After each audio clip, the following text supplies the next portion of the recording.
everyone, and welcome to our Instagram Live event. My name is Paul Arsov, and I'm the founder of the Decentralized Web project. The topic of our educational event today is adopting an innovation to want or not want it. The topic relates to business marketing strategy, and it is part of our business-oriented and marketing educational sessions, and there are also different types of sessions. They're technology-related, AI-related, decentralization, crypto, and etc. But before starting to talk about the topic of today, let me tell you a little bit about our project. We're building a decentralized communication and advertising platform. And when I'm talking about decentralization, most of the times people think of blockchain technology and cryptocurrencies.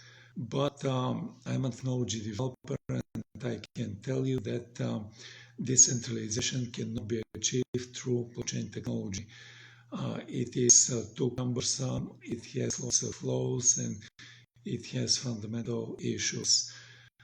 So what blockchain technology proved good at is creating virtual value, and very often this virtual value created is not real and tangible, but the value makes people suspend their critical thinking, and they think blockchain technology can achieve many things which it cannot achieve in reality.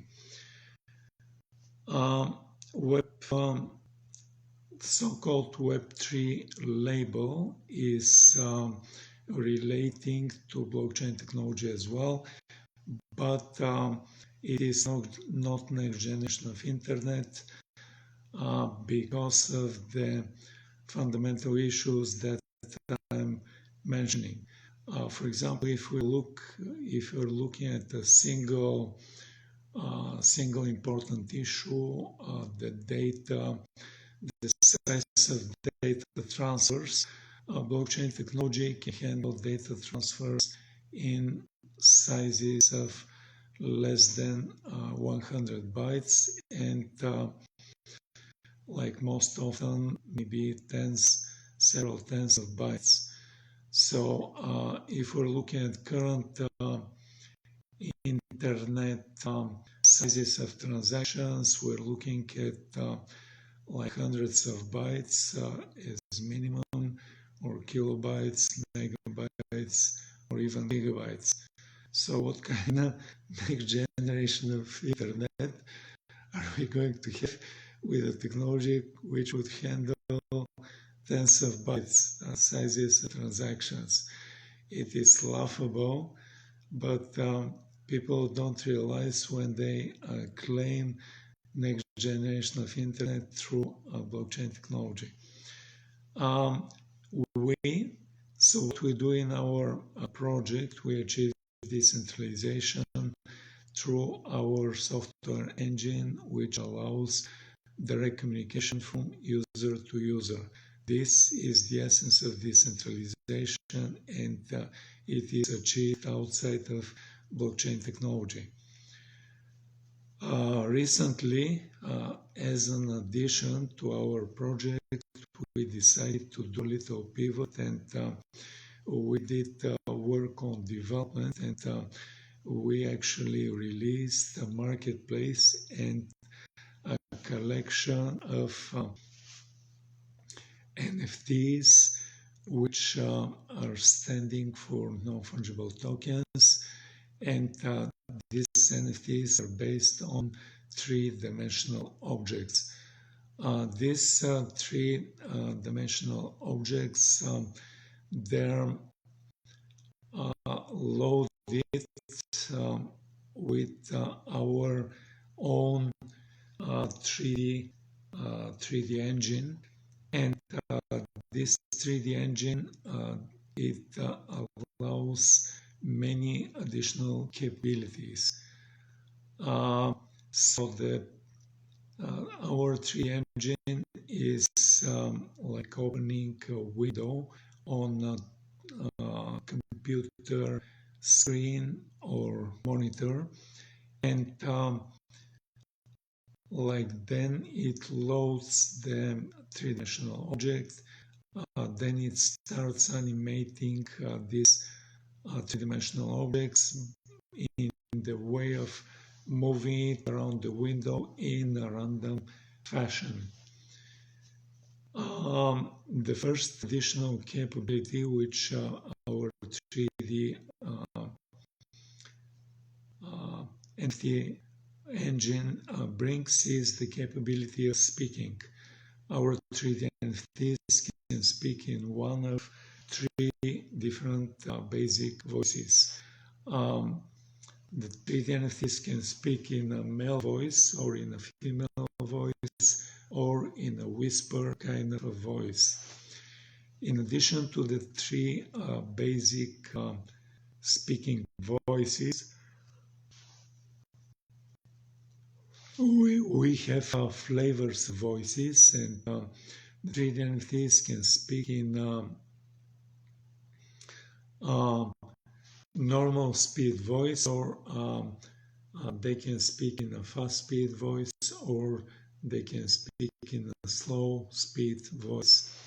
And if we take, for example, a male voice and it is spoken in slow speed, then this voice can come as the voice of a very masculine person, or it can come as the voice of an old person.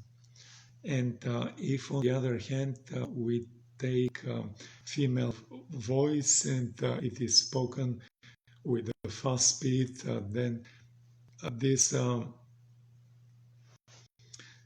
a voice can come as the voice of a funny person, or the voice of a little girl. So that's it regarding to the speaking capability. And the next capability which our 3D NFT engine brings is the capability of voice recognition. Like, for example, if we're having a window with NFT loaded in this window, and this NFT is animated and it keeps moving in a random fashion, we could issue a voice command to this 3D NFT to stop moving, and then the 3D NFT is going to stand still and stop moving. We can then issue voice commands to move left, move right, move up, move down, zoom in, zoom out, rotate. And the 3D NFT is going to fulfill these voice commands and move left, right, up, down, come closer, zoom in, go further away, zoom out, or start rotating. So that's it regarding the voice recognition capability. The next capability which we're having with our 3D NFTs is the capability of these 3D NFTs having basic artificial intelligence. Wow, really, wow. You, the user, can ask the 3D NFT, what is your name? And then the 3D NFT is going to respond with their name. You can ask the 3D NFT, who are you? And the 3D NFT is going to respond in few sentences who they are. You can ask the 3D NFT to describe something.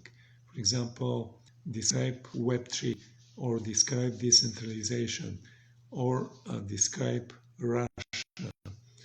And then the 3D NFT is going to describe in few sentences about Web3 or about decentralization or about the country called Russia. So that's it regarding to the basic artificial intelligence capability. And the last but not least important capability is the capability to see this 3D NFT in real 3 dimensions. Currently, we are having the 3D NFT loaded and displayed on a flat two-dimensional computer screen.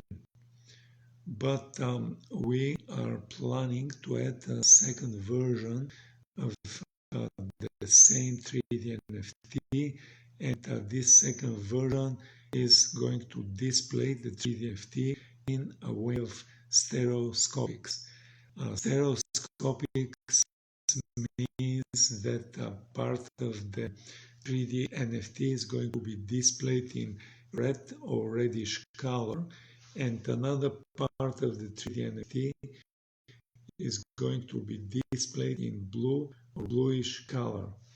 Then you, the user, can place an order to us, and this order is going to be for special glasses. So when you receive these glasses, you're going to see that one lens of these glasses is red and the other lens of these glasses is blue.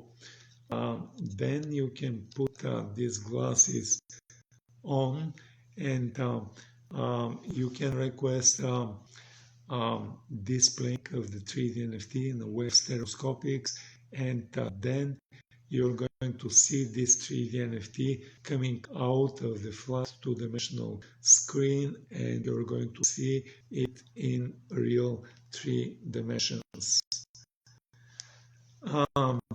So that's the last capability currently that we're having with our 3D NFTs and our software engine, but I can tell you a little bit also about our marketplace. The 3D NFT marketplace, the name of the website and its URL is 3dnft.decentralizedweb.org. The 3D NFT is written with the number 3, then the NFT, and this is all together. And decentralized web, these are 2 words, they're all together as well. So you have to type again 3dnft.decentralizedweb.org. On the top of the main page of the website, you're going to see a text which is animated and moving, and it is when you click to refresh the page, you're going to see a different text coming to the window, and like if you refresh multiple times, you can see several different texts which are animated, moving, and they're also able, like with the mouse, you can rotate, you can zoom it, zoom out, and you can play a little bit because it is a 3D object by itself. So then below this animated text, you're going to see several links, and there are links to About Us page, which describes in detail what we're doing in this 3D NFT project. Then there is a link for registering on our marketplace. There is a link to frequently asked questions. And finally, there's a link called My Assets.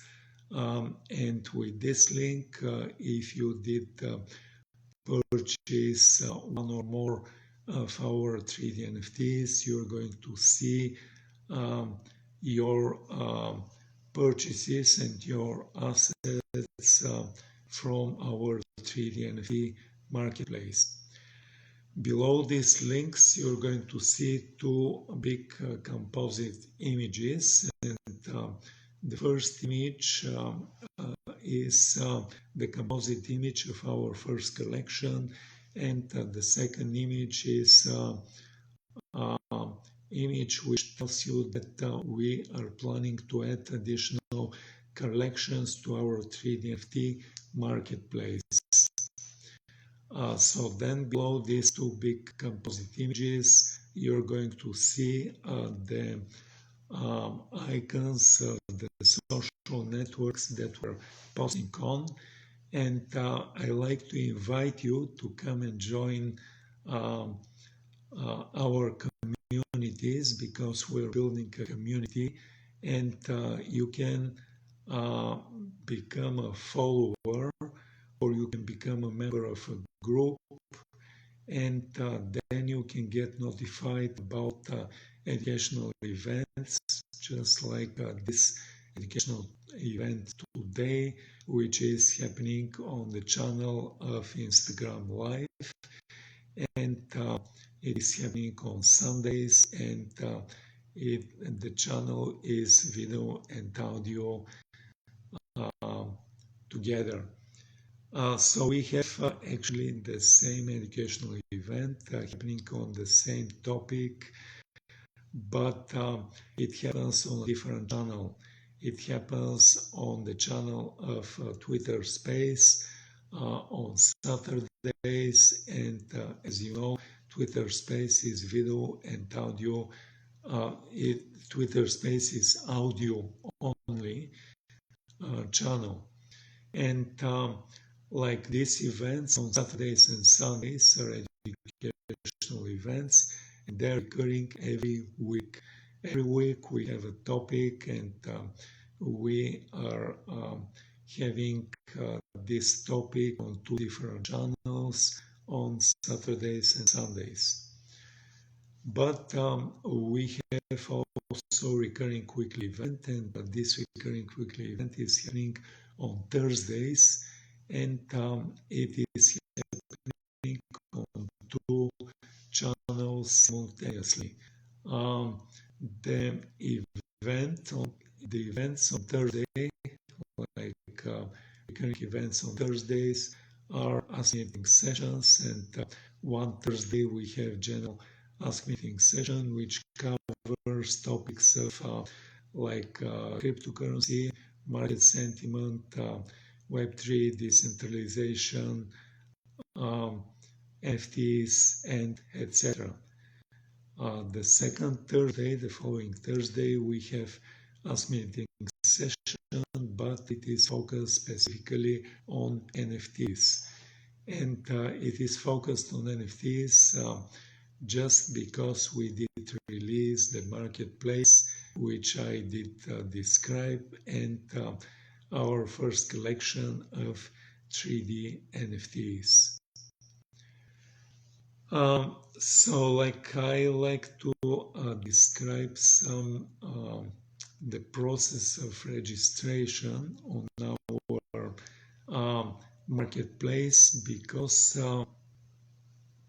like this there are specific requirements placed by governments and like regulators in countries, and like these requirements are to know your customer, which abbreviates to KYC, and like some countries, they have also AML, which stands for anti-money laundering provisions.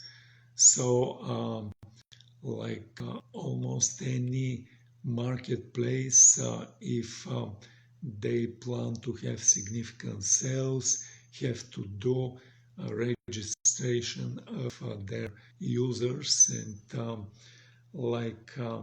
the registration on our website is could be done either by going to the first collection, selecting one NFT, clicking on this NFT, and when it comes to submitting a payment, then if a user is not registered, then they start the process of registration. The second way of registering is clicking on the link to register, and then the user is presented with several screens after one after another to go through the process of registration. The first screen for the user is to enter their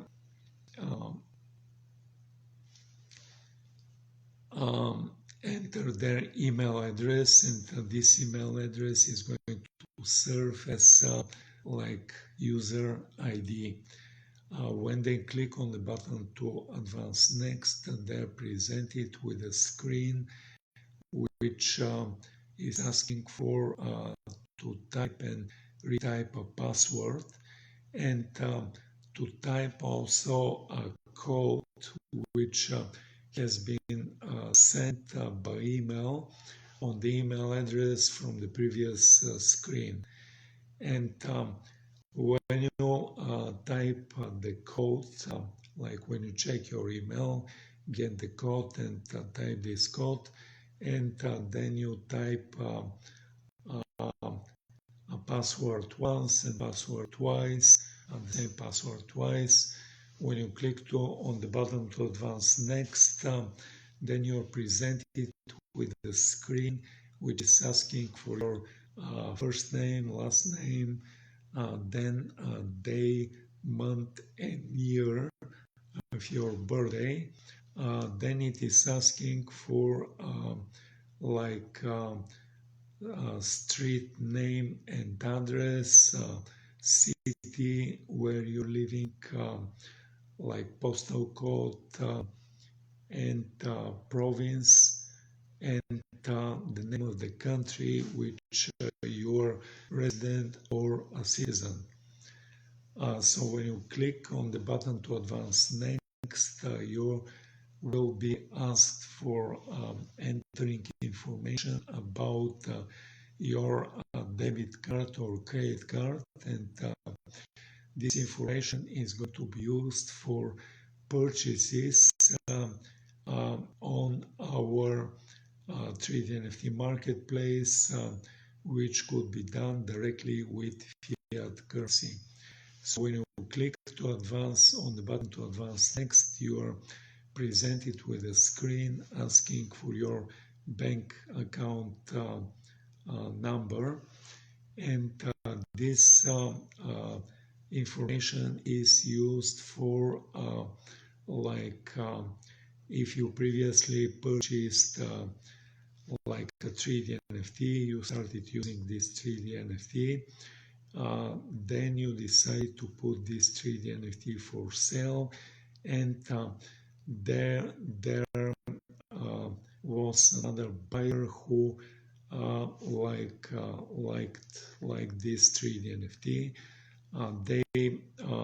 The second buyer, they purchased the 3D NFT with fiat currency, and this purchase then is coming to our bank account, and from our bank account there's a second transfer to the bank account which the first user is or did register.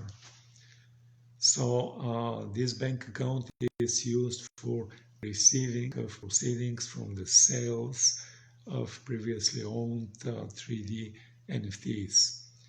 So then when you click on the button to advance next, the user is presented with a screen to asking for two different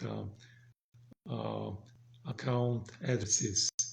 One of the addresses is the address for Solana Sol, and the other address is for Ethereum virtual machine compatible blockchains. And currently we have payments like users can do purchases directly with cryptocurrencies, and currently we have a choice of 4 different crypto coins which the user can use for payments of 3D NFTs. The first crypto coin is Solana Sol. Then the users can pay with Avalanche AVAX, Polygon Matic, or Qcoin KCS. That's it regarding to the process of registration. When you click on the button to advance next, then you're presented with a prompt which is telling you that if you like, you can download the 3D software engine like right away after registration, or you're going to be prompted again after every purchase of 3D NFTs if you did not previously download and install the 3D software engine. And currently we have 3D software engine which is working on 3 different operating systems. Currently it is working and users can load it on a Windows operating system or on a Mac OS operating system or in the Linux operating system. We are using specifically desktop operating systems and computers who have separate monitors or laptops, because this type of computers, they have a large screen which can handle opening of one or more of windows with 3D NFTs. So that's it regarding to our marketplace and our 3D NFTs.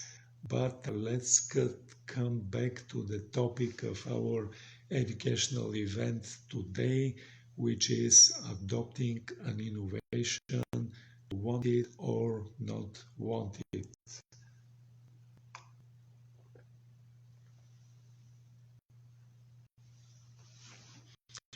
This educational event was inspired by an article which I did read, and this article touches the subjects of marketing, business strategy, and a little bit of psychology. The article starts with a story, and the story is about sailors and explorers of new worlds, and the story is for the time of several hundred years ago. In the year of 1497, a famous explorer and sailor called Vasco da Gama, he sailed around Cape of Good Hope, and so after he returned from his voyage and journey, more than half of his crew, about 160 sailors, they died of scurvy. This ratio of people surviving the journey was not common, and at that time it was reported that about half or more of the more than the half of sailors they died of scurvy through long voyages, and this ratio was bigger than sailors dying in warfare, fights, and like this warfare events. And let's imagine if at that time there was an innovation which could prevent scurvy, and it would save the lives of sailors. We would imagine that people would be begging to get this invention right away, and they would be begging for the answer to a solution to this issue which was affecting sailors and explorers in long journeys. Over 100 years later than the event which we mentioned in 1497, in the year 1601, there was English sea captain called James Lancaster, and this sea captain he had a hypothesis that lemon juice would prevent scurvy. He had several ships under his command, and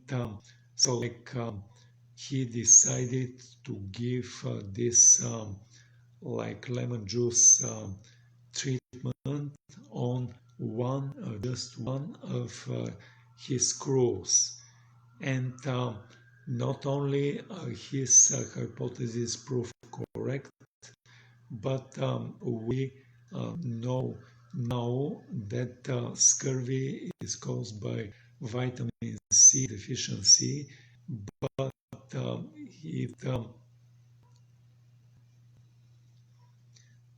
this vitamin C is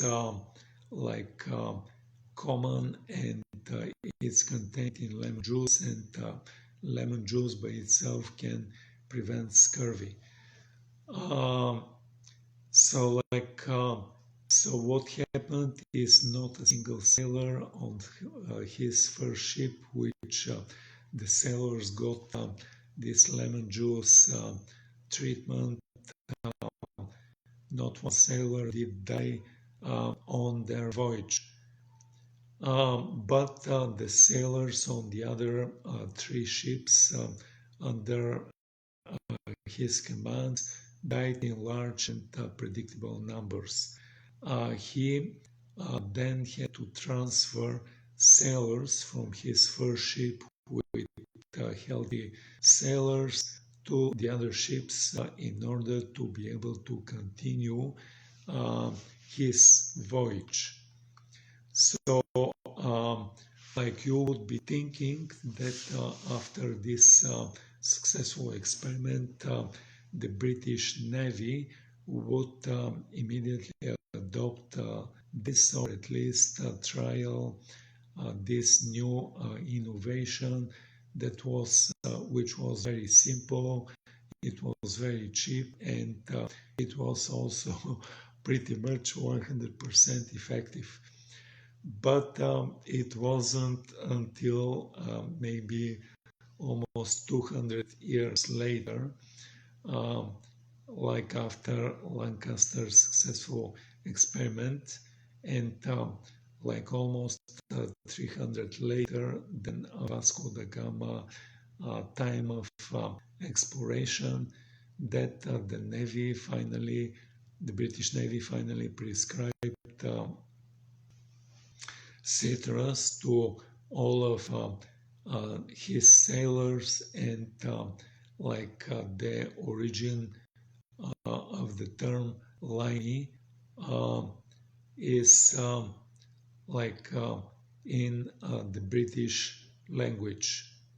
So then if we're looking at the merchant marine, like sailors, it took them even longer to adopt this life-saving innovation.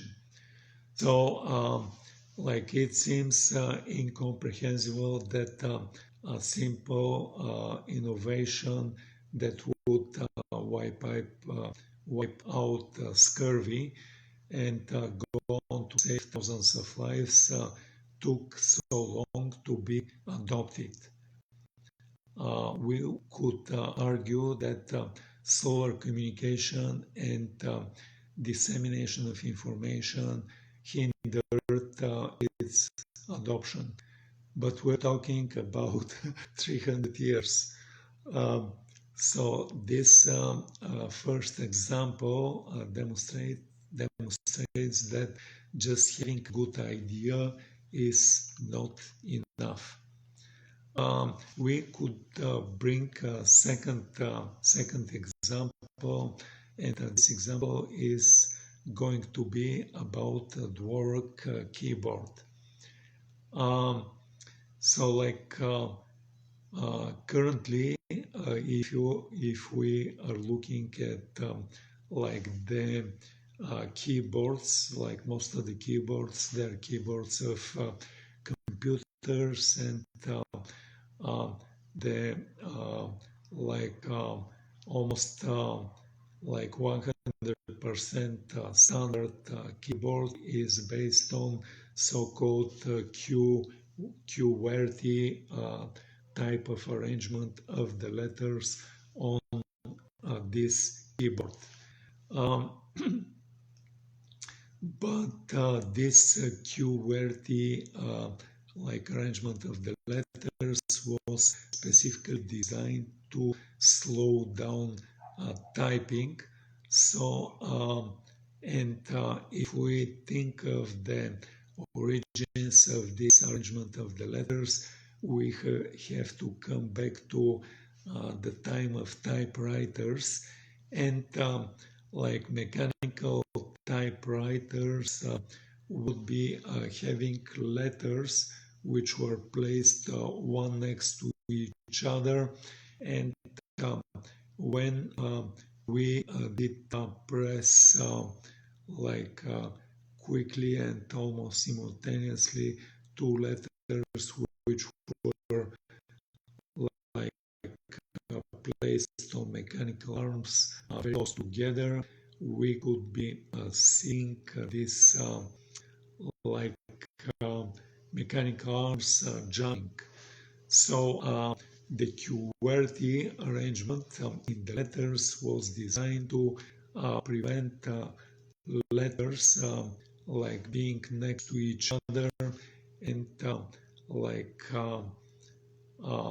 prevent the jamming of these letters if they were placed next to each other. So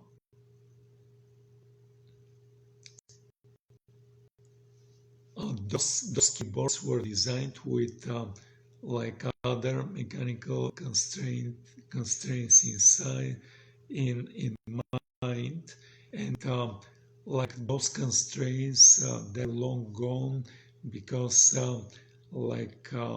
we switched from typewriters to computer keyboards, but the layout is still existing, transferred from typewriters to computer keyboards.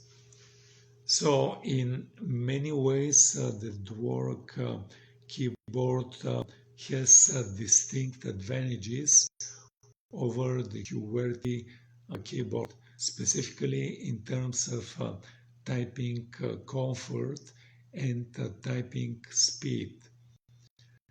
It is possible to go into the menu of computers, to their settings, and it's possible to turn our computer keyboard in dwork uh, keyboard right right now. Um, like and then we have to place some stickers over the letters of the QWERTY keyboard so that we know which computer key to type on the keyboard. But despite these objective strengths, we could tell that almost no one is using the dwork keyboard. So it is not the case that innovation for text input technology has been stagnant, but the current standard keyboard is so entrenched that many innovations have been built around its inherent weaknesses, like, for example, predictable text, which fills the rest of the word which we started typing, or like swiping text.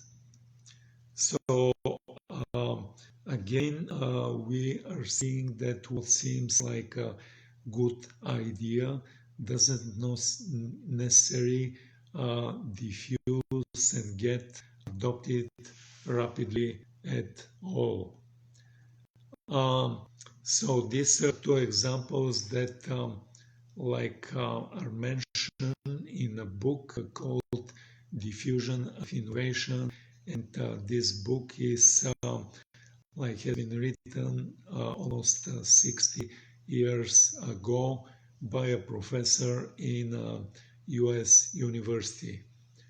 So it's a testament of the immutable principles of economics, human behavior, and psychology that like his idea from this book written almost 60 years ago are still relevant today. There is a second book which I like to mention, which is Crossing the Chasm by Geoffrey Moore, and it was published maybe almost 30 years ago. And so it is probably more well-known book, and it builds the foundation builds on the foundation of the previous book which we mentioned. So if we're looking at adoption, the book Crossing the Chasm, like the writer Geoffrey Moore argues that there is a chasm, or like a big hole and big void between the early adopters of a product and the majority of the adopters.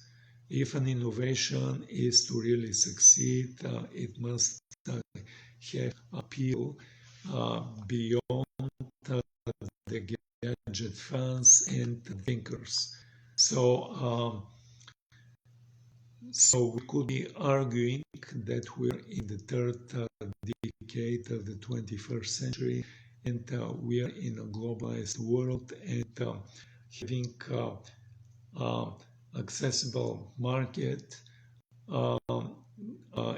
which increases the potential number of early adopters. Significant business could be built without needing to cross the chasm. But if we look at it as more of a continuum, then there's several characteristics of innovation that will drive a product along the innovation adoption life cycle. These factors, they hold equally true um, when your innovation is making a leap beyond the like initial users, as to when it is making a leap to like a large number of users and new places and new continents. So like there is an outline of 5 factors and characteristics that affect innovation. And in short, these 5 factors are like first one, relative advantage, second one, complexity, the third one, compatibility, the fourth one, trialability, and the fifth one is observability. So these factors are a great way to frame our strategic thinking around the adoption of our product and service.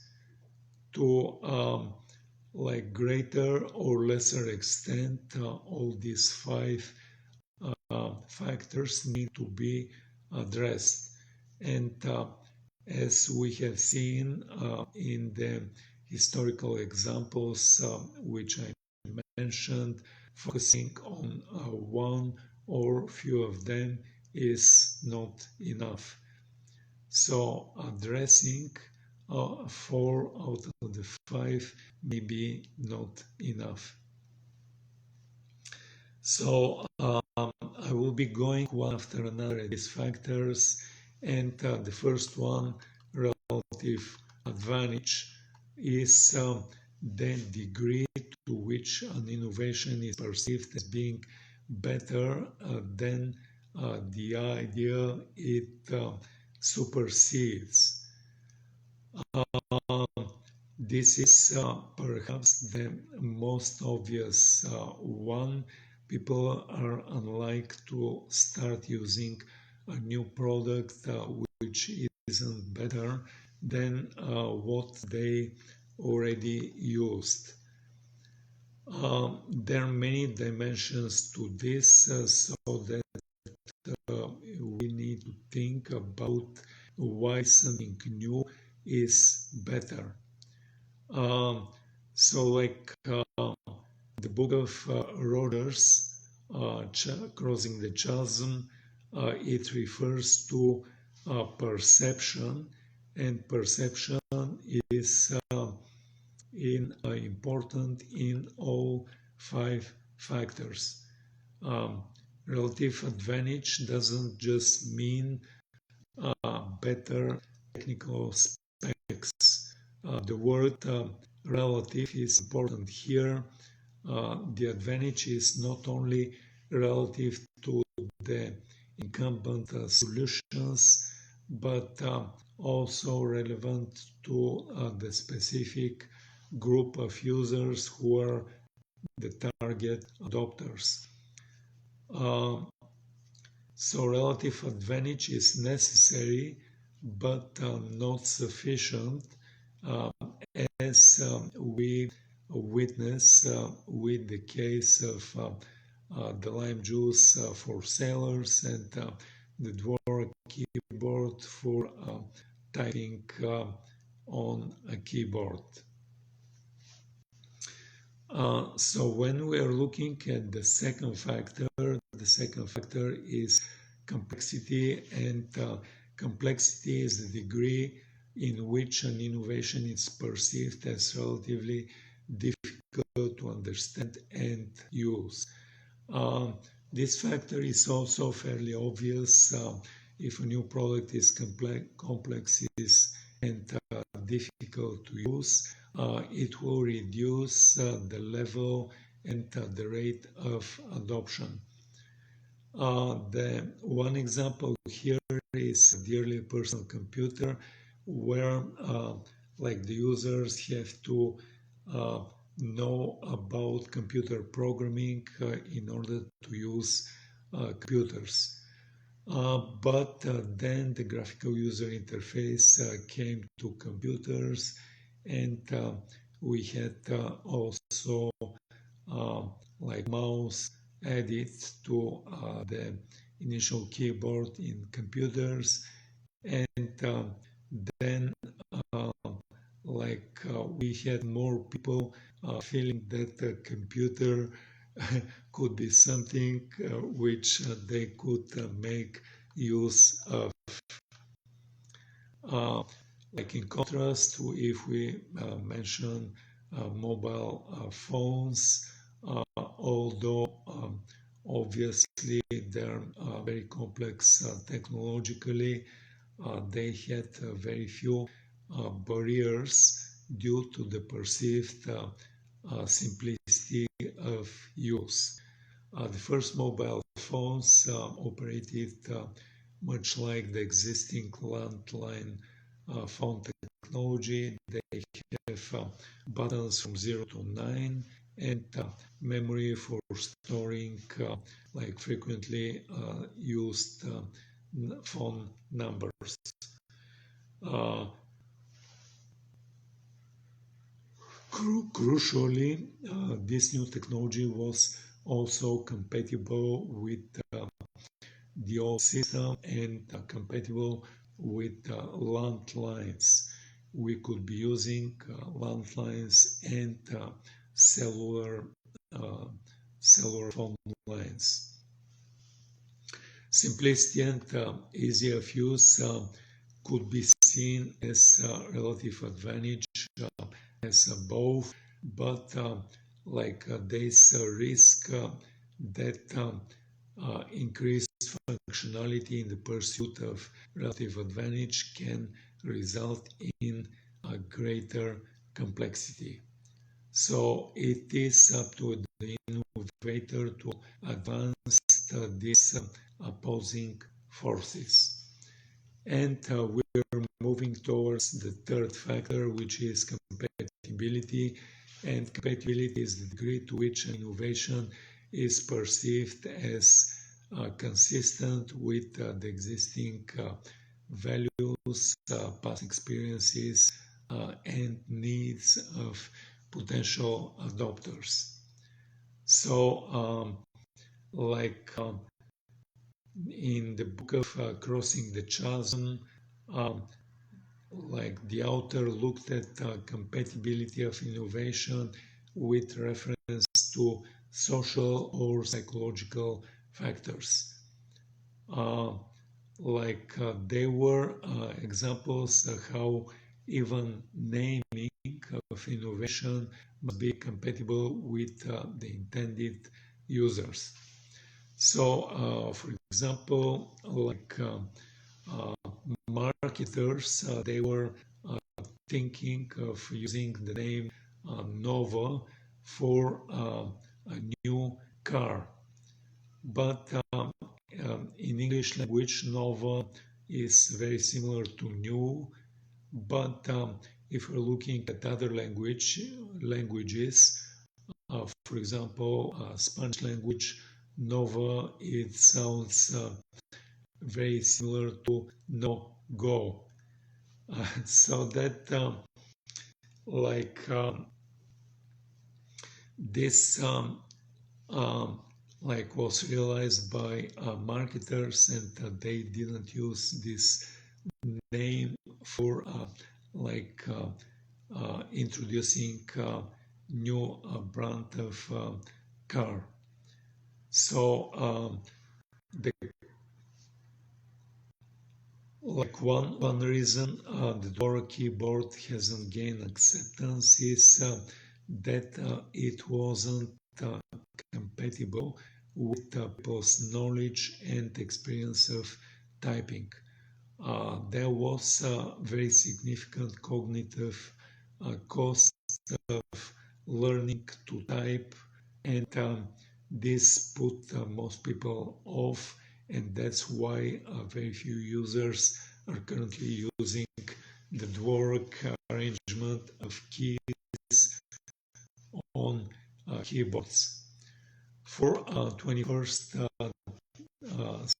century technological innovation. Uh, I believe there is a whole new side to how we can interpret compatibility. Compatibility has some very practical implications when it comes to hardware and software in our modern life.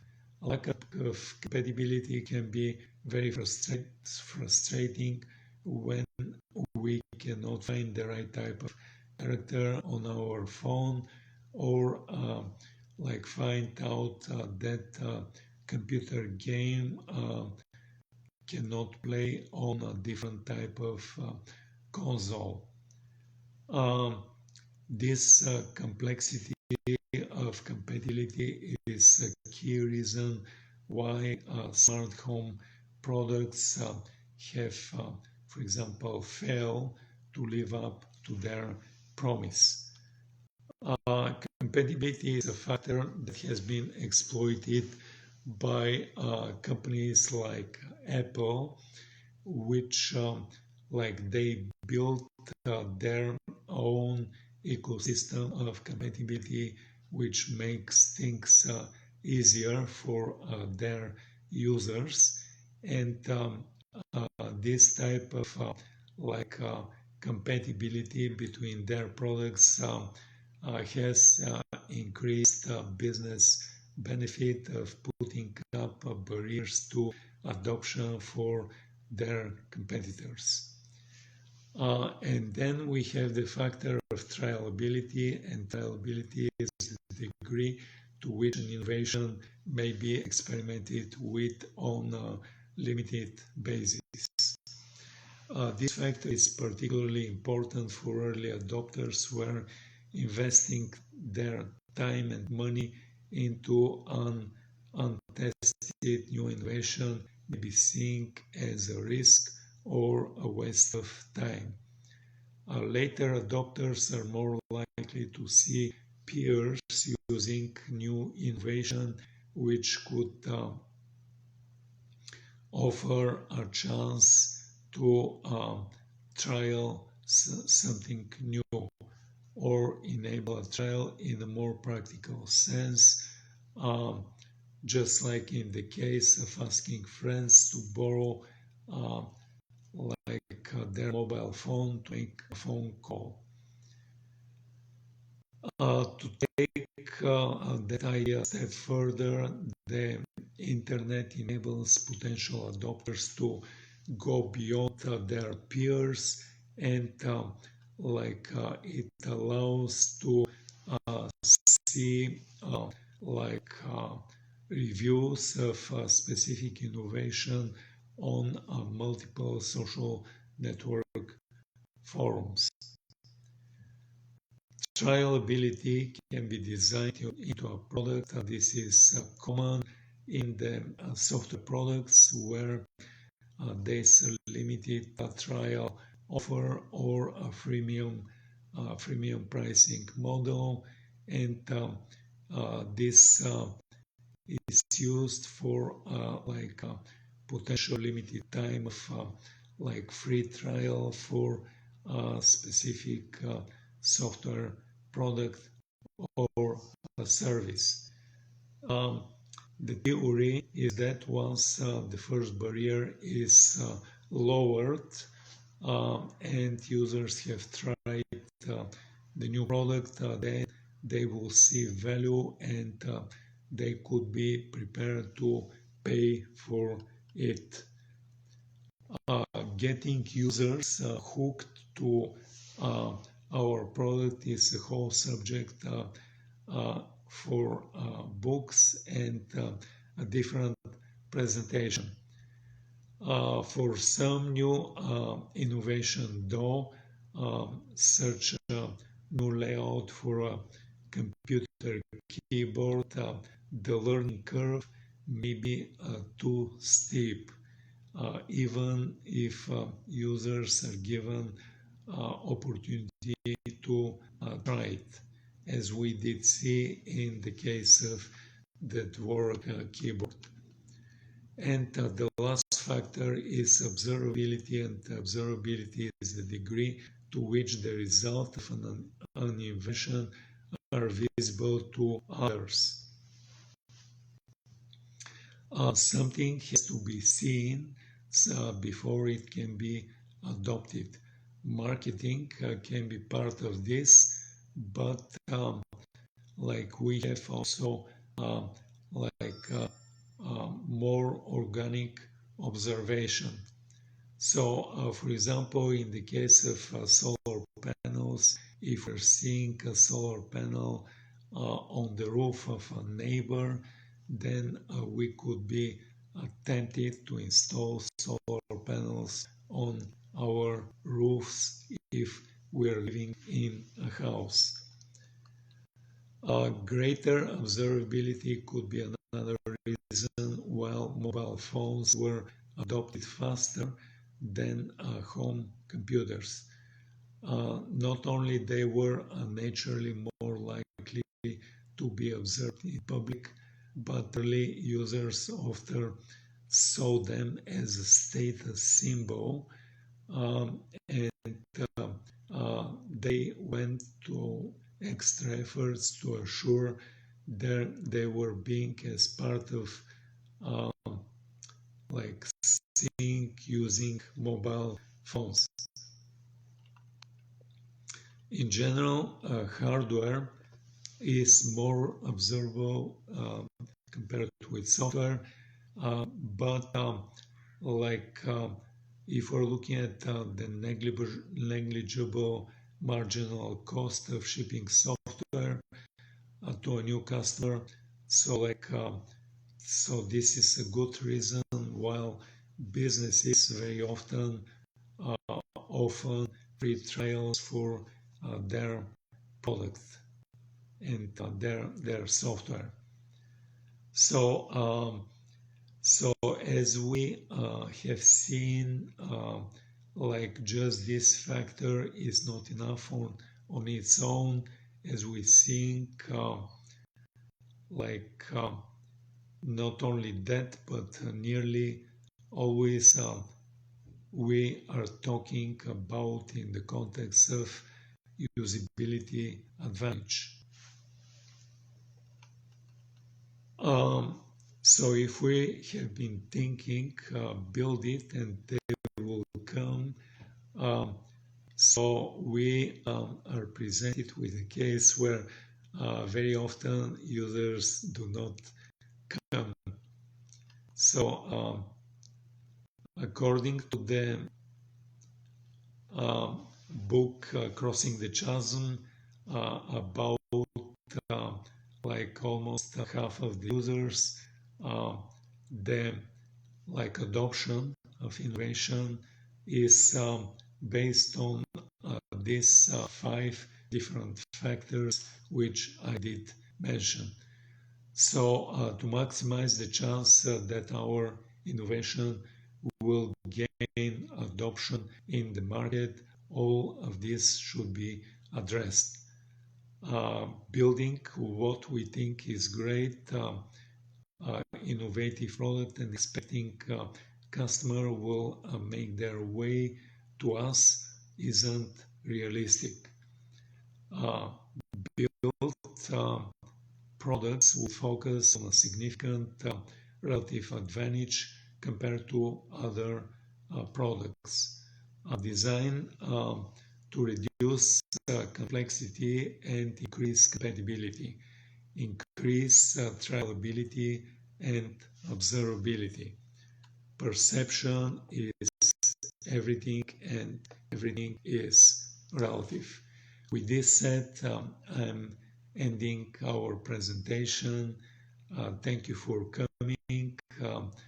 I'd like to invite you once again to come and join our community so that you can listen to educational events just like the event today, and you can find our communities on the social networks which are posted on the web sites like for example our 3D NFT marketplace, and the name of our 3D NFT marketplace is 3dnft.decentralizedweb.org. On the bottom of every page you can see uh, like multiple icons. You can click on one or more of these icons. You can become a follower or member of the group. Thank you for coming. Have a nice day. Have a nice evening and goodbye.